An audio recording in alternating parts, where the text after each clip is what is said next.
Vous ne connaissez pas le post-apo.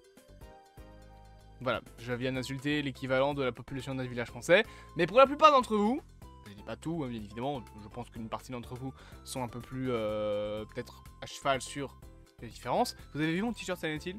Voilà. Vous ne connaissez pas le post-apo. Pourquoi? Déjà, il faut savoir faire la différence entre le post-apo et le catastrophe. Deux choses complètement différentes. Et ensuite, pour vous, le post-apocalypse, c'est quoi? Fallout, The Last of Us, Resident Evil peut-être? Eh ben vous avez déjà tort. Resident Evil, c'est pas du post-apo. C'est du catastrophe. Pourquoi? Qu'est-ce que c'est le post-apocalypse? C'est un genre où l'on suit une histoire s'étant passée après l'apocalypse. Là, la différence entre le catastrophe et le post-apo, c'est que la catastrophe, en style, c'est un style où on vit l'apocalypse. Le post-apo, ça se passe après l'apocalypse. C'est l'après-fin du monde. Donc là, déjà, Resident Evil, ça compte pas. De 1, ça se passe pas dans le monde entier, ça se passe, on va dire, dans les premiers jeux, et même en fait dans tous les jeux, dans un endroit bien précis. Resident Evil 2, par exemple, on pourrait dire, ouais, mais non, c'est du post-apo zombie. Non, c'est du catastrophe zombie. Et encore, en fait, c'est plus même du survival horror. C'est pas quelque chose qui est à l'échelle nationale, enfin, même internationale plutôt. C'est dans une seule ville, Raccoon City, et le gouvernement est encore très bien debout après ça. Donc c'est pas du post-apo. Et Resident Evil, de toute façon, n'est pas du post-apo, c'est plus du... c'est différents styles en même temps, en fait, Resident Evil. Aujourd'hui, c'est plus de l'occulte que du zombie.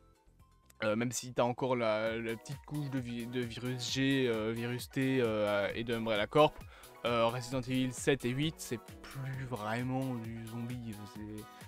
Ils ont plus la tronche d'un zombie, ils ont plus la tronche de trucs que tu peux croiser dans Outlast, quelque chose. Mais bref, là je m'égare. Le post-apo, donc, c'est un style où on est après l'apocalypse. Et par contre, là-dedans, il y a beaucoup de choses. Il y a beaucoup de styles imaginables. Un des styles les plus connus, et on va passer en revue dans cette vidéo tous les styles, enfin pas tous les styles, mais les styles principaux du post-apo, c'est le nucléaire. Le post-apo nucléaire, qui est surtout un post-apo ayant commencé son âge d'or après la Seconde Guerre mondiale, avec toute l'armada de bombes nucléaires qui a commencé à être créée par tous les pays, on a commencé à avoir peur d'une potentielle attaque atomique d'un petit malin qui s'est dit « Venez, je balance une bombe ». Et encore aujourd'hui, beaucoup ont peur du nucléaire. Personnellement, je vais être honnête avec vous, je n'ai pas peur d'une guerre nucléaire. Tout simplement parce que si jamais il y en a une, je serai probablement plus là pour la voir. Et si jamais je suis là, j'aurai pas le temps de m'en rendre compte que je serai déjà mort. Et si je survis, je me tire une balle. Parce que le nucléaire, aujourd'hui, c'est surtout une arme de diffamation. On peut dire ce qu'on veut. Je pense pas réellement qu'un pays et qu'un dirigeant soit assez fou pour se dire « Je vais me bombarder la gueule ». Parce que si tu bombardes un autre pays, il va te bombarder la gueule en retour. C'est surtout une arme de diffamation pour une guerre. Et aujourd'hui, même la guerre, on essaye de la faire avec d'autres choses. Les Japonais créent des robots pour ne plus... Oh putain. Les Japonais créent des robots pour ne plus envoyer leurs hommes, par exemple, au combat, etc., etc. Aujourd'hui, on utilise des tanks, on utilise des conneries, on bombarde avec autre chose que du nucléaire. Mais le nucléaire, c'est surtout de la diffamation. Par contre, dans les années 60, 70, on avait un peu plus peur de ça, et dans les années 50 aussi. Tout simplement parce que le nucléaire, c'était encore très présent. Alors ça l'est encore aujourd'hui, mais l'arme atomique a un peu plus baissé dans les grandes menaces. Aujourd'hui, on a plus peur qu'un pays se dise « Vas-y, je vais balancer une arme bactériologique » qu'une bombe nucléaire. Et ça peut arriver. Mais, du coup, dans l'univers de Fallout, justement, eh ben, c'est ce qui s'est passé. C'est une guerre entre deux pays avec du nucléaire. Ça, c'est le post-apo nucléaire. Alors, il n'y a pas que Fallout, hein. Je vais, par exemple, vous donner l'histoire de The 100, la série qui est aussi du post-apo nucléaire. Et en soi, voilà, il y a plein de styles de post-apo nucléaire. Mad Max, Jericho, enfin Mad Max 2 surtout, c'est aussi des post-apo nucléaires. Et on a aussi des trucs du genre Chernobylite, qui est un peu aussi dans du post-apo nucléaire, même si c'est pas vraiment l'apocalypse. Et concrètement, tout ce qui tourne autour de trucs où Tchernobyl a explosé une seconde fois, c'est du post-apo nucléaire. Ça, c'est le premier style. Mais il y a autre chose, bien évidemment.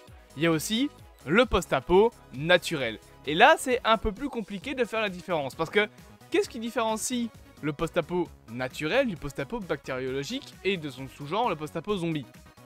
Techniquement, une bactérie, c'est naturel. Eh bien, c'est la cause qui différencie.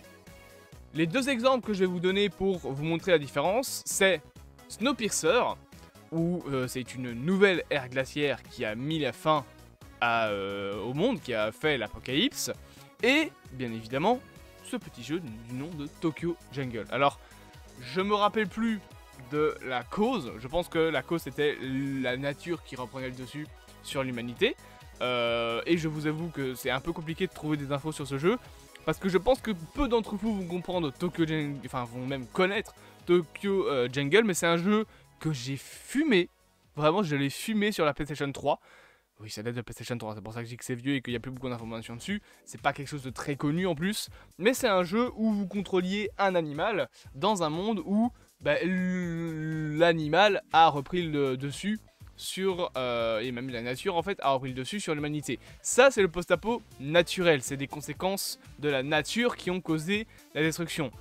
Par exemple, si on ferait une suite à 2012, ce serait du post-apo naturel, parce que qu'est-ce qui a causé l'apocalypse dans 2012 ? Des volcans, des tremblements de terre, des secousses sismiques, etc. etc. Donc c'est ça, c'est les causes naturelles, le post-apo naturel, bien évidemment. Ensuite, on a bien évidemment un style très célèbre, le post-apo bactériologique.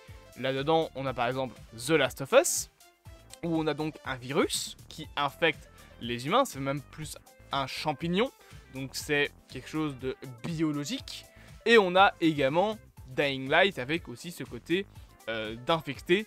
Alors je peux me tromper parce que je connais plus beaucoup l'histoire de Dying Light, mais il me semble que c'est aussi une infection qui a causé l'infa dans le monde. Et pareil par exemple dans Seven Days to Die, dans Projet Zomboid, ça c'est le post-apo biologique. Et vous allez me dire, mais ce post-apo biologique que tu nous racontes, il a beaucoup de familiarité avec un autre style de post-apo, le post-apo zombie. Et en soi, oui, alors on fait la distinction entre le post-apo biologique et le post-apo zombie, parce qu'il y a une différence entre un zombie et un infecté. Les infectés, par exemple, dans The Last of Us, c'est pas des zombies, c'est des infectés. Simplement. Alors oui, techniquement, c'est aussi une infection dans The Last of Us, dans The Walking Dead, et en réalité, un zombie, c'est plus une créature vaudou qu'autre chose. Mais pour les besoins de la vidéo et pour ne pas faire d'erreur, concrètement, je dis que personnellement le sous-genre, enfin le zombie est un sous-genre du biologique. Mais donc on aurait, bien évidemment, The Walking Dead avec des zombies. Ça, c'est le post-apo zombie. D'ailleurs, il y a deux règles bien précises pour être sûr et certain que c'est du post-apo zombie. C'est que ça doit être à l'échelle mondiale et qu'il y a peu de survivants. C'est d'ailleurs pour ça que les jeux Resident Evil ne sont pas du post-apo zombie. C'est des jeux de zombies, oui, mais ce n'est pas du post-apo. Pourquoi ? Parce que déjà le monde n'a pas été détruit, ça ne se passe que sur un morceau du monde, par exemple Resident Evil 2 ne se passe qu'à Raccoon City, et l'humanité se porte encore très bien après ça. Alors ok, c'est le bordel partout parce que, Umbrella fout le bordel un peu partout, mais le monde n'est pas en train de tomber à cause d'Umbrella. Et même dans les derniers jeux, en soi, le monde va encore très bien. Juste que, bon, il y a des petites merdes qui éclatent un peu partout. Mais le monde n'est pas détruit. Par contre, dans les films Resident Evil de Paul W.S. Anderson, là, c'est du post-apo zombie. Parce que le virus a détruit l'humanité. D'une manière complètement conne, en asséchant l'eau. Ok, le zombie fait... Enfin, le virus fait monter la température du monde, pourquoi pas. Mais le jeu Resident Evil, c'est pas du post-apo, parce que l'humanité n'est pas détruite. The Walking Dead, par contre, c'est une série de post-apo. Et il y a bien évidemment d'autres styles. Il y a des styles autres que du coup le post-apo comme Dying Light, comme The Last of Us ou quoi. Là, je vous ai montré une petite image, vous allez me dire, mais qu'est-ce que c'est que ça ? Ça, c'est ce qu'on peut appeler du post-apo social et du post-apo industriel. Si je prends un petit peu la description, c'est donc des œuvres où l'origine est plus humaine. L'humain qui détruit sa propre planète à cause de la pollution, par exemple, c'est du post-apo industriel. L'exemple que j'aurais principal, c'est Wall-E. Wall-E se passe après la destruction de la Terre par les humains. Alors ok, les humains sont barrés. Techniquement, l'humanité se porte bien, mais la Terre ne se porte pas bien du tout. Et justement, on essaye de la soigner. Avec donc Wall-E. Ça, c'est du post-apo industriel. Il y a d'autres types, il y a d'autres genres, il y a d'autres... comment dire, il y a d'autres exemples, mais je pense que Wall-E est l'exemple le plus concret en termes de post-apo industriel pour vous faire comprendre que voilà, le post-apo industriel, c'est quand l'humanité a mis fin elle-même au monde à cause de ses conneries, à cause de ses industries, à cause de ses machines, etc.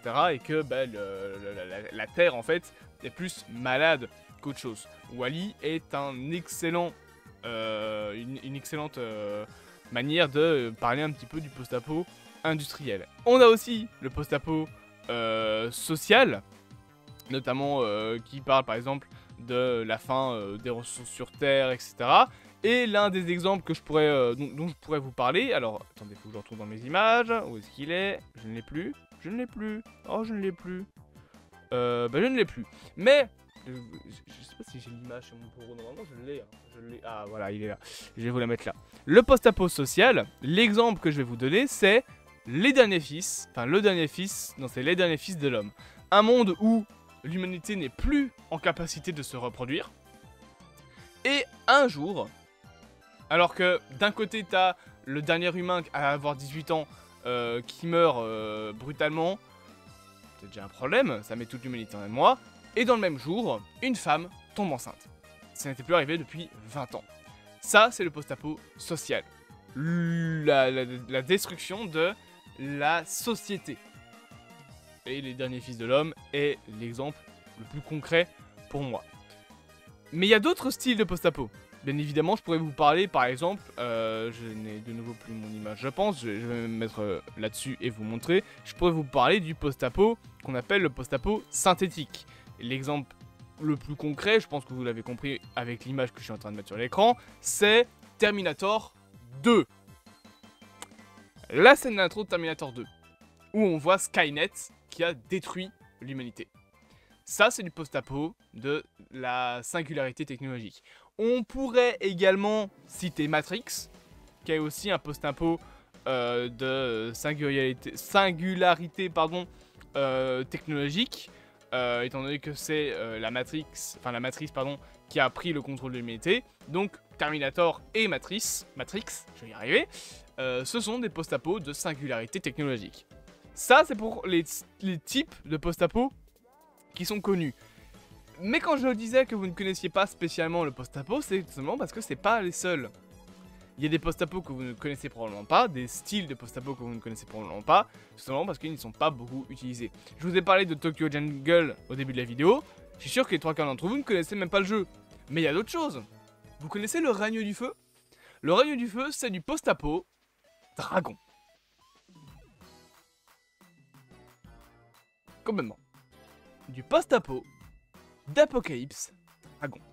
Et je vous conseille d'aller voir le film parce qu'il est vraiment rafraîchissant, même aujourd'hui quand on sait que tous les post-apos de ces dernières années tournent autour du zombie, du nucléaire, du bactériologique, c'est à peu près toujours la même chose. Je veux dire, les trucs les plus connus, c'est genre Dying Light, bah c'est du zombie, The Walking Dead, c'est du zombie, The Last of Us, c'est du bactériologique, Projet Zomboid, qui a récemment pété un câble en termes de popularité, c'est du zombie, et c'est très compliqué, donc si vous voulez jouer au jeu, je vous en supplie, regardez des tutos avant, moi avec lui qu'on a abandonné, parce que je vous jure que quand vous prenez une horde dans la gueule, c'est terminé. Votre personnage, vous ne le récupérez plus jamais. Mais donc, The Last of Us, Walking Dead, Dying Light, Days Gone, on n'a pas parlé de Days Gone. Aussi c'est un post-apo zombie, donc il y a beaucoup d'utilisation du post-apo zombie, même en termes de séries, en termes de films, hein, World War Z, The Nation, etc. Il y a le post-apo nucléaire avec Fallout, les 100, mais le règne du feu est un post-apo qui est très ambitieux en termes d'originalité. Post-apo de dragon. C'est un truc qui n'avait quasiment jamais été fait avant lui, et ça n'a jamais été refait après. Je vous jure que le film est très cool, en plus il y a Christian Bale dedans. Donc si vous voulez aller découvrir de nouveaux styles de post-apo, je vous conseille le règne du feu. Il y a d'autres choses bien évidemment. Le post-apo dinosaure. Je paierais pour avoir une série comme ça. Alors, il y a une vieille série pas très connu, que je pourrais considérer comme du post-apo de dinosaures, même si c'est pas vraiment du post-apo, alors après ça fait longtemps que j'ai plus vu la série, c'est Terra Nova.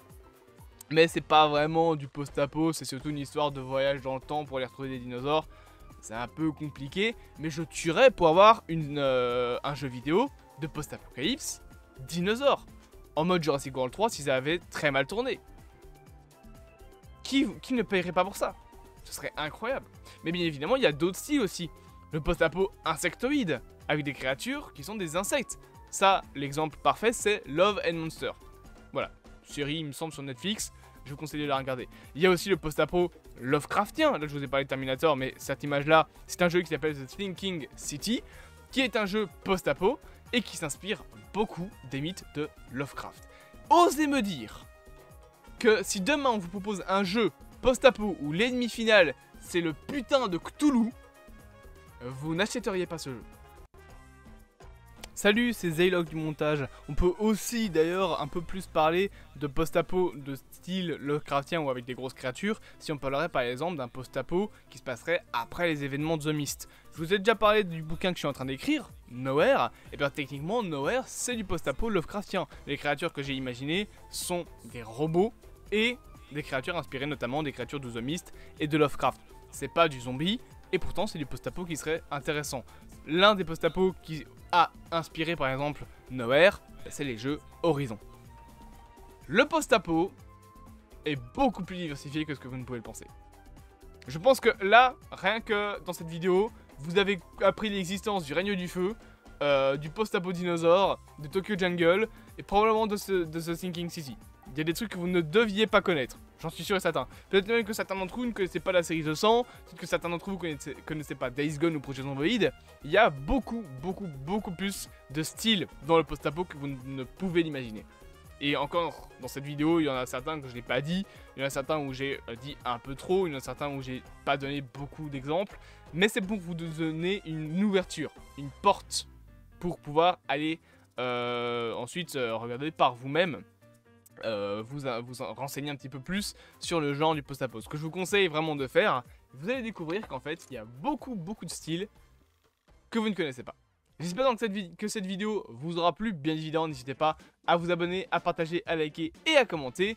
À vous abonner, non pas vous abonner, à aller dans la description plutôt, enfin si abonnez-vous, mais allez dans la description si vous voulez acheter des t-shirts qui sont aussi beaux que le mien, mais sur la boutique Atsuka, beaucoup plus centré sur le manga, et bien évidemment avec le code Zaylog, vous obtenez 25% de réduction. Vous pouvez également soutenir la chaîne en faisant des dons si vous vous sentez généreux. Mais ça, c'est surtout pour acheter une nouvelle caméra. Je vous dis à bientôt pour de prochaines aventures au sein de ce vaste multivers.